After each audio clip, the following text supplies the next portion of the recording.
Our next speaker guest of the day is Olga Karanikos. I'm actually unsure how to pronounce your last name, Olga.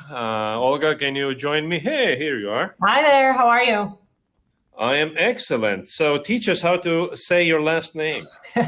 Karanikos. And if you can't tell, is that Greek? Greek. Greek, yeah. We have, I think, 3 or 4 Greek people in winter, so I hear Very Greek nice. names all the time. I work for a Norwegian company, so I'm used to very difficult names to pronounce. Okay. How was your last year in terms of marketing? Surprisingly great. And I would say we were sort of on a pivot point last year where we really hit our stride. We had a really strong team going into the year and did a really good job. But that's against market forces, right? It didn't translate, which was the tough part to see. Were you targeting industries that are still growing and doing fine, or?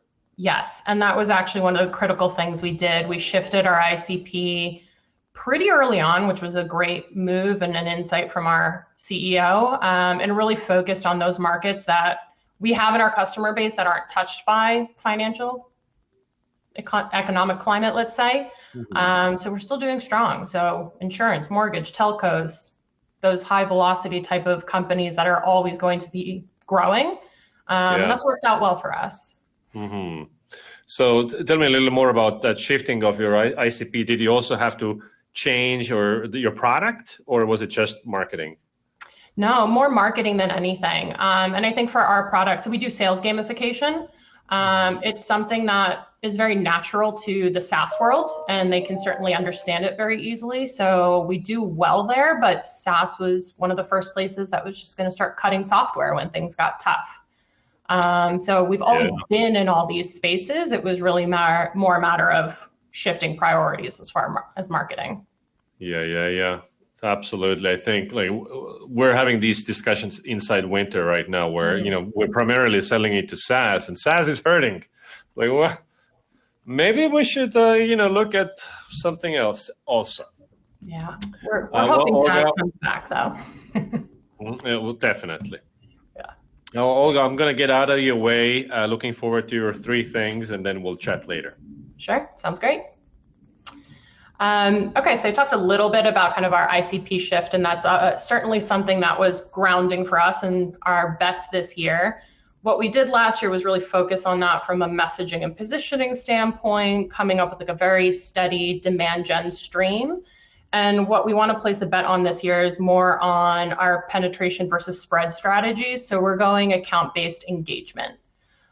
We work really well with enterprise accounts that have large teams, but a lot of times that means lots of offices, really complex sales, and it really demands a land and expand strategy.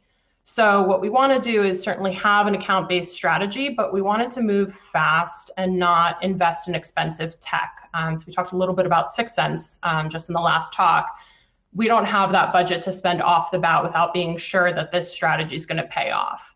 So what we're doing is really focusing on it more from a foundational sales and marketing alignment, hence ABE, so account-based engagement, and not ABM, which is really focused more on the marketing side.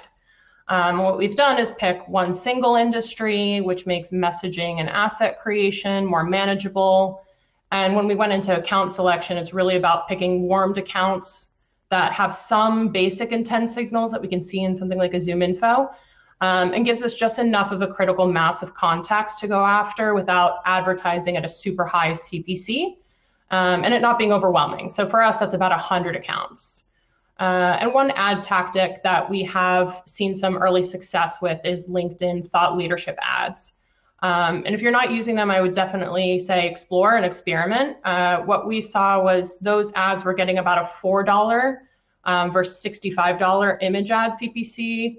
Click-through rates are near 4% and like 4 times more engagement. So those are looking really good. And the great thing about those ads is it's really about awareness. It's good for reach. It's kind of getting the message out and peppering our audience on those ABE accounts and getting that in front just in time for sales to come in afterward. So we do have full cycle AEs at SalesScreen. So they do their own prospecting And what that allows us to do is have really tight-knit teams. We carry the message from marketing through to sales, through that prospecting, and share insights back and forth.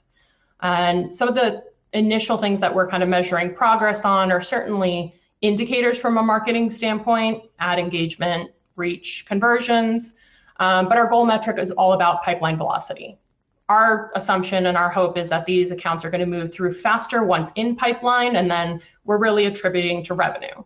One thing I'm not concerned about, though, is attribution. So I don't care if that demo request came through marketing or outreach or anything. An ABE account is an ABE lead source, and we all kind of win together.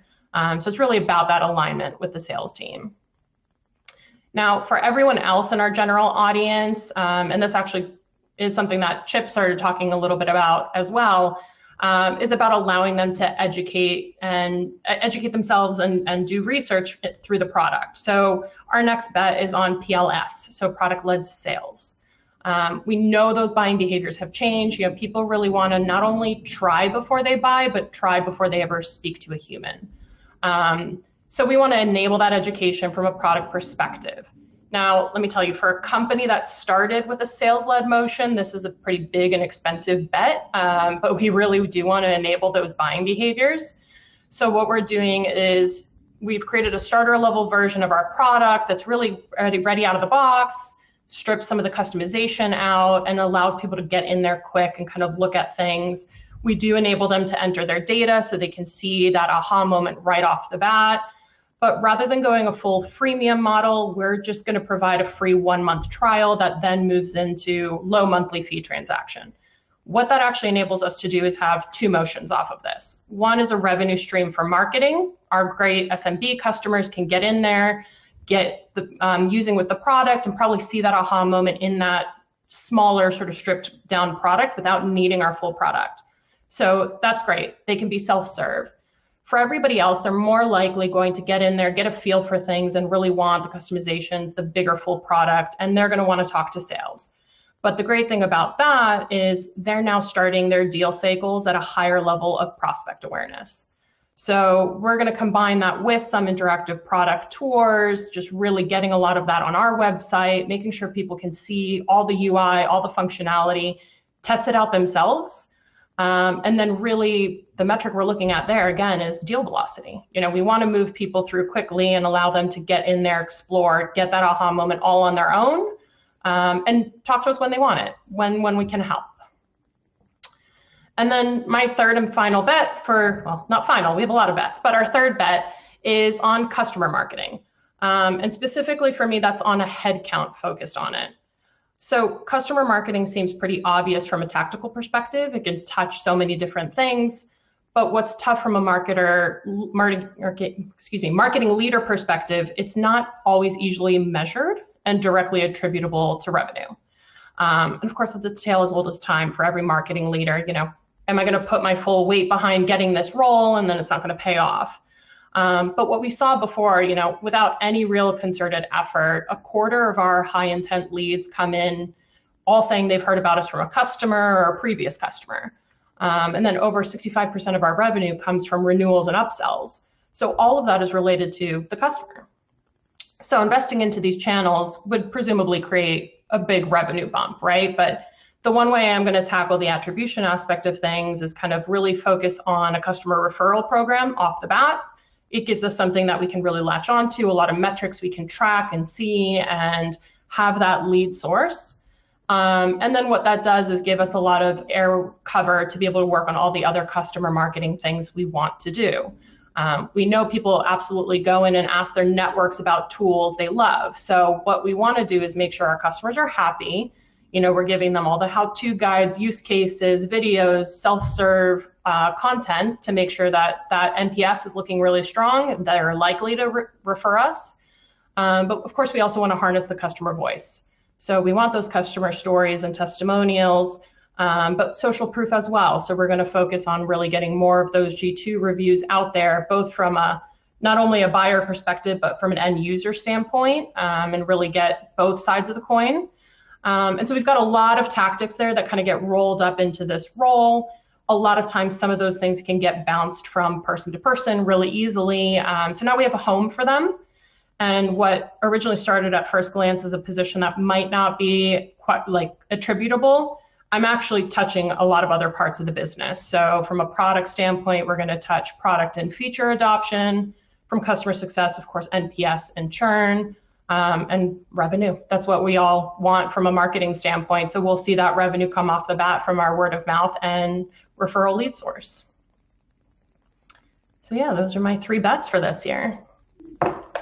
Very much. Follow-up questions here. So you mentioned interactive product tour. So what are you using for this, and how are you using it? So we just kicked off with Toriel.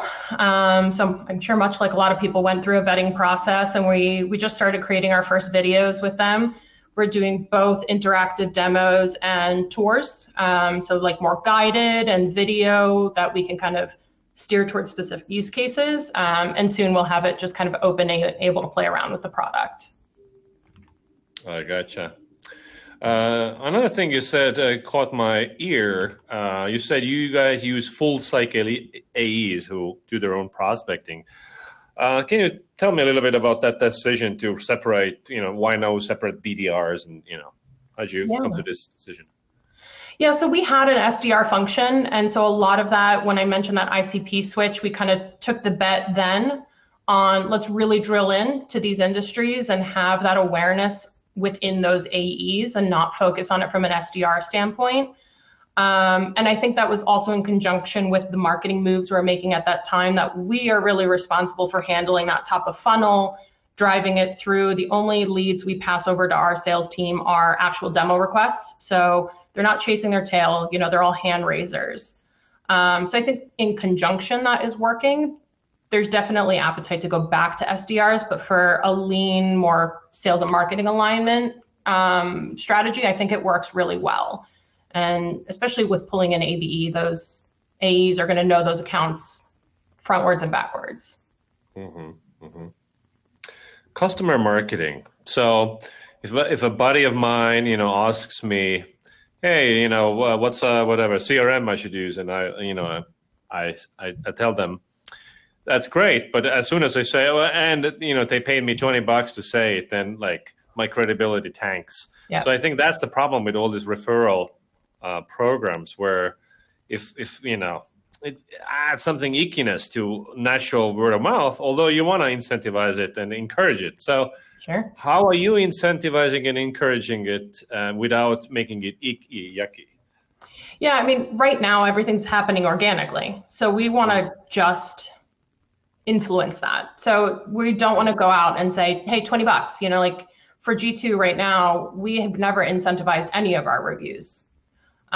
So when we do incentivize, it's really tactfully, it's from an account standpoint. So a lot of times we work with customers to go through to their end users, just give them a benefit. It's a feel good from the brand as well. Mm-hmm. So it really should be people that already were very likely, and I'm not kind of paying anybody to go and be the voice for us. Mm-hmm. And some of the things we're playing around with, I mean, we're a gamification company, right? So a lot of what we're going to do is find a way to gamify this. We want to incentivize them from multiple angles. It doesn't have to be money. Absolutely. I mean, anybody who's used Duolingo knows that shit works. Yes. There's a question from the audience about your thought leadership ads. What do you feature in those ads? A lot of those are really our CEO. He's a smart guy and he has really good thoughts, and he gets out a lot of his thoughts around gamification, around SaaS. It really adds a lot of credibility to our brand. People want to hear from people. So what we do is just harness some of those best conversations he's leading, put them into that thought leadership ad, and all it does is make sure that it hits the audience there. So it is sponsored content that's clearly shown in LinkedIn, but it just, more than anything, helps to bring them into the brand. They're either going to go follow him, they're going to follow our page, and it's really top of funnel, but the engagement is super high. Yep. Awesome. Thank you, Olga. Thank you. Everybody give Olga a follow on LinkedIn, and I'll see you on LinkedIn myself See you tomorrow. soon.